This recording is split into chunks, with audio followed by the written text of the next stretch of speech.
अंतर नहीं है। तो स्वामी विवेकानंद जी के हम सब ऋणी हैं। बात समझ में आया? स्वामी विवेकानंद जी के हम सब ऋणी हैं, क्योंकि विशाल धरोहर ज्ञान को हमको दिए। 24 घंटा पढ़ते हैं, 1 घंटा कम से कम एक टॉपिक पे पढ़ते हैं, 45 मिनट तक पढ़ते हैं। जब एग्जाम की समय आ जाता है तो हमें छूट जाता है, सोने का नींद हराम हो जाता है, नहाने धोते भी नहीं है, हमेशा मन पे रील घूमता रहता है, रील चलता रहता है, कैसे भी एग्जाम सबसे हो, क्योंकि साल भर पढ़ा नहीं, 10 दिन में एग्जाम है, एग्जाम को कैसे हासिल करें, एक तनाव बढ़ जाता है, डिप्रेशन। तो हमारे माइंड को कैसे विकसित करें, स्मरण शक्ति कैसे बढ़े, और हम जो भी पढ़े याद कैसे रह जाए, इसके लिए उन्होंने धरोहर दे के गए। और उसी टिप्स को अगर अपनाएंगे तो एक बार पढ़ेंगे पूरे साल भर याद रहेगा। साल भर क्या, जीवन भर। बोलो एक बार, बी बार। कितने साल पहले पढ़े थे? कितने साल पहले पढ़े थे इस चीज को? 10 साल। आज जो दोहरा रहे थे, कितने साल पहले? भाइयों बहनों, कुछ याद है? कब पढ़े थे? परंतु याद तो है कि केजी एलकेजी में पढ़े होंगे, कक्षा 1 में पढ़े होंगे। आज कितने साल हो गए आपको? याद है ना? किस रूप में याद है? सहज है ना? इसी तरह सभी विद्या कठिन नहीं है, सहज है। कठिन तो हमारा मन है, कितना मनोयोग के साथ हम सीख रहे हैं। आपके सामने 500 का नोट मुड़ के आ रहा है, 500 पर आप साइड हो जाएंगे तो क्या होगा? तो सामने जो टीचर्स पढ़ाते रहते हैं, मैडम जो पढ़ाते रहते हैं, है पूर्ण शक्ति के साथ, ऊर्जा के साथ, आपका माइंड कहीं और जा रहा हो, तो पब्लिक में दुनिया में घूम रहा हो, तो याद कैसे करें? तो स्वामी विवेकानंद जी ये टिप्स दिए कि मेरे भारत के जो बच्चे होंगे आगामी में, वो मेरे जैसा विवेक को प्राप्त करेंगे, उनकी स्मरण शक्ति बढ़ेगी, एक बार में जो पढ़ेंगे वही हासिल होगा। और उनकी स्वास्थ्य का कैसा विकास हो। स्वास्थ्य के बारे में हमको, खान पान के बारे में जानकारी नहीं है, जब चाहे सो जाते हैं, जब चाहे जग जाते हैं। ठंडी का दिन आता है तो छुटकते रहते हैं 8 बजे, अभी तो 8 बजे है, 10 बजे स्कूल, थोड़ा और सो। आपका ये प्रमाद है, ये आलस्य है। जिस तरह की किसान खेती करता है, धान का बीज बोता है, अगर दूसरा बीज आ जाए तो फसल को नष्ट कर देगा। इसी तरह शिक्षा में अगर अशिक्षा आ गया, आलस्य आ गया, प्रमाद आ गया, तो वही विद्यार्थी आगे नहीं बढ़ पाएगा, डेवलपमेंट नहीं होगा। तो फिजिकली और मेंटली डेवलपमेंट कैसे हो, यही टिप्स दे करके गए। केवल बोल के नहीं, अपने जीवन में करके भी। और बना करके दीवार में टांग देते हैं, जब पता चलता है उनका डेट तो थोड़ा सा दिया अगरबत्ती या फूल माला चढ़ा करके अपनी आत्मा संतुष्टि कर लेते हो। इतना ही नहीं, और पिता को देखना कितना गरीबता में रह करके एक एक पैसा को इकट्ठा करके आपको पढ़ाया लिखाया। माता जी ने आपको 2 महीना गर्भ में रखा, गीले में सुआ और खुद आपको सूखे में सुलाया, कितना मेहनत रात भर जगा और खुद आपको सुलाया। एक छोटे छोटे से आपको विकास करके इतना बड़ा स्टेज पे लाके खड़ा कर दिया।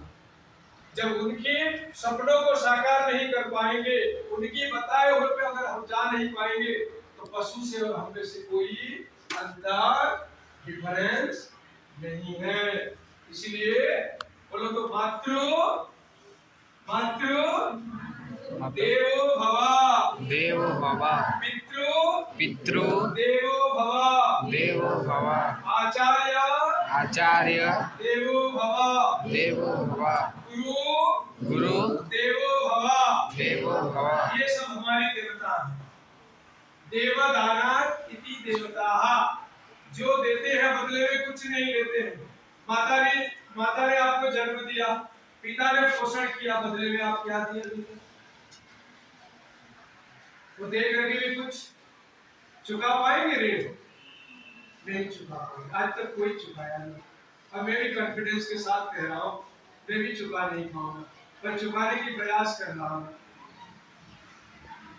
इसी तरह आचार्य देवो भव, ये जो आचार्य आचार्यगण जो विद्या देते हैं आपको, अगर जीवन में आप शिक्षक बन नहीं पाएंगे, जीवन में कुछ इंजीनियर बन नहीं पाएंगे, कुछ तकनीकी सीख नहीं पाएंगे, कुछ समाज का सेवा नहीं कर पाएंगे, जीवन की चरित्र को सुधार नहीं सकेंगे, तो फिर ये शिक्षा लेकर के केवल सवेरे 10 बजे से शाम 4 बजे तक बैठना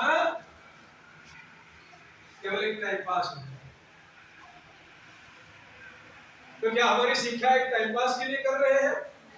10 साल सीसीटीवी आया है, स्मार्ट टेक्नोलॉजी की लिटरेसी आ गया है, और बहुत कुछ कुछ दे रहा है, लैपटॉप, मोबाइल, साइकिल से लेकर के, और लगता है सबके हाथ है। बोले कि मैं संकल्प लेता हूँ कि प्रत्येक दिन योग करूंगा।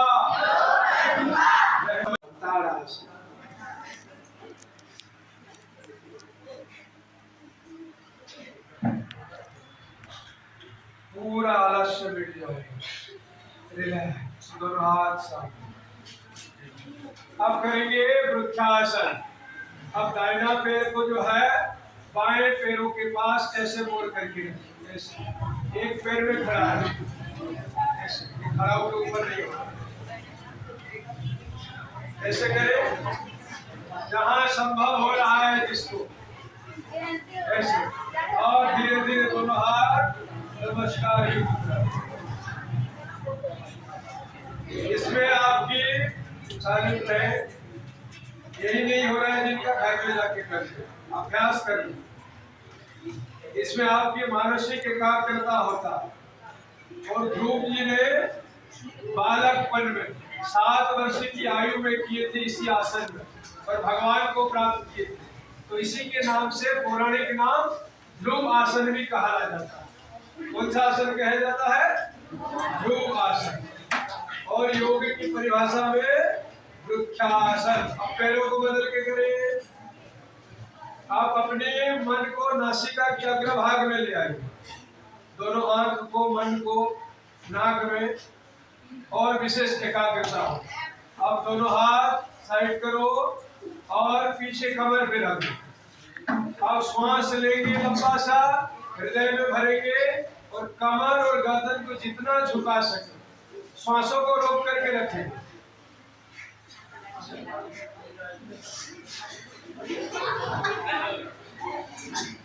धीरे धीरे श्वास को छोड़ते हुए आगे आगे।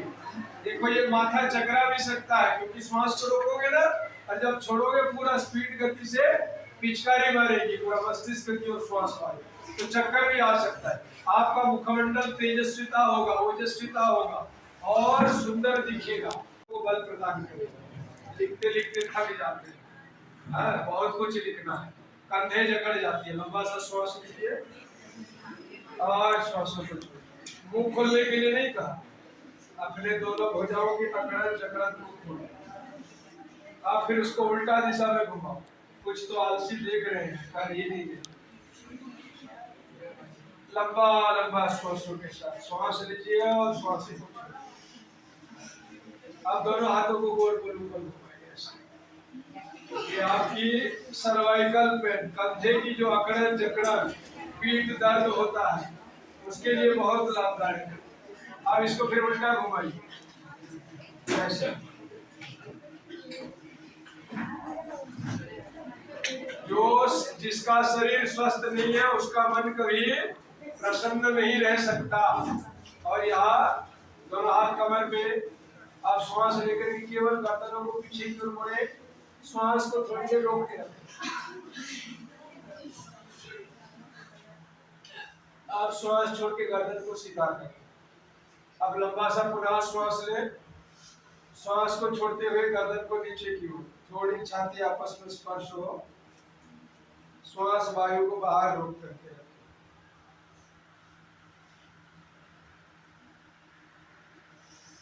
पुनः श्वास लीजिए, एक एक पोजीशन में 30-30 सेकंड तक श्वासों को रोक के रखना। पीछे पुनः श्वास लेते हुए केवल गर्दन,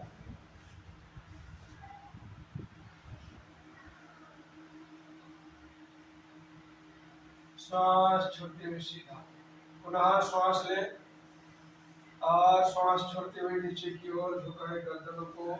ये गर्दन दर्द देता है, नीचे झुक झुक करके ना जब ऊपर उठाते हैं दर्द होता है, उसके लिए बहुत लाभदायक है। विद्यार्थियों के लिए यह शुभ, इसमें आपकी मनोबल बढ़ेगी, बीपी आ ही नहीं सकता, खाया पिया भोजन ठीक से परिपाचन होगा। आपके शरीर में जो 72,000 स्नायु तंत्र है वह ठीक रूप से रक्त के प्रवाह को संचालित कर रहे होते हैं। आपको विशेष मानसिक शांति की उपलब्धि होगी। अनुलोम विलोम प्राणायाम, लंबा गहराई श्वासों को भरें और लंबा गहराई श्वासों को छोड़ें। कमर सीधा हो, आंख बंद हो।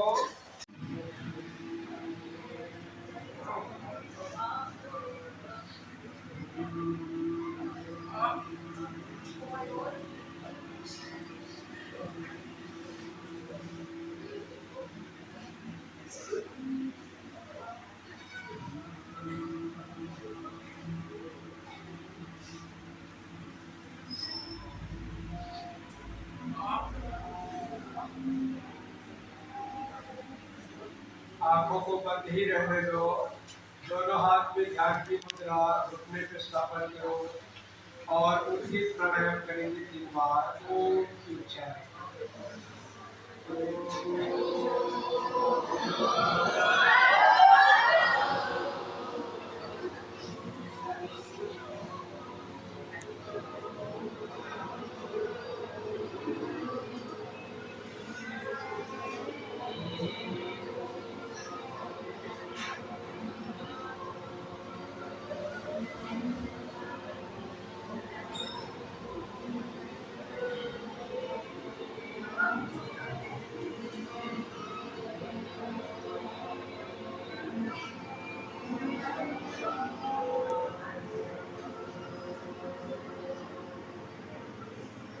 मौन हो जाए, शांत हो जाए।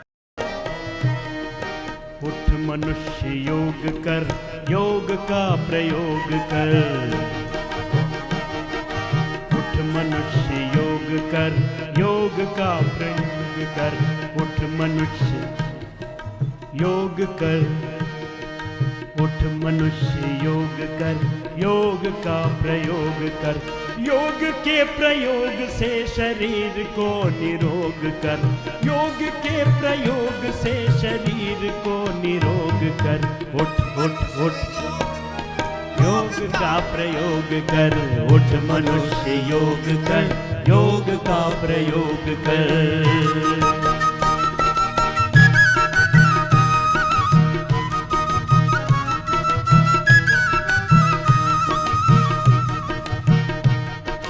धर्म जाति वेशभूषा देश काल से परे। योग जो करे मनुष्य काल से भी ना डरे।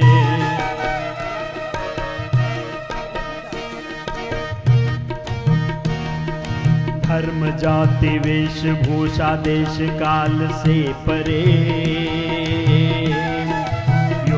जो करे मनुष्य काल से भी ना डरे। ऋषियों का ये ज्ञान है, इसका सदुपयोग कर। ऋषियों का ये ज्ञान है, इसका सदुपयोग कर। उठ मनुष्य योग कर, योग का प्रयोग कर।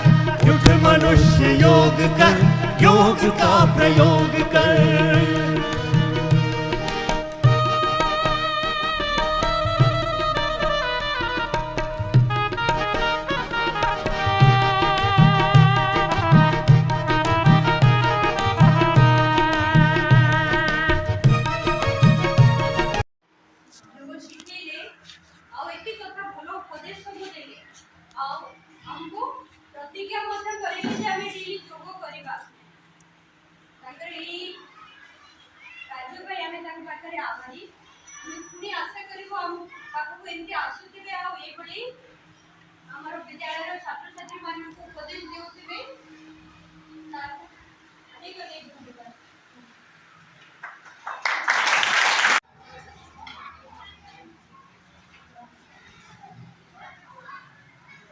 सब लोग ध्वनि उद्गार करेंगे।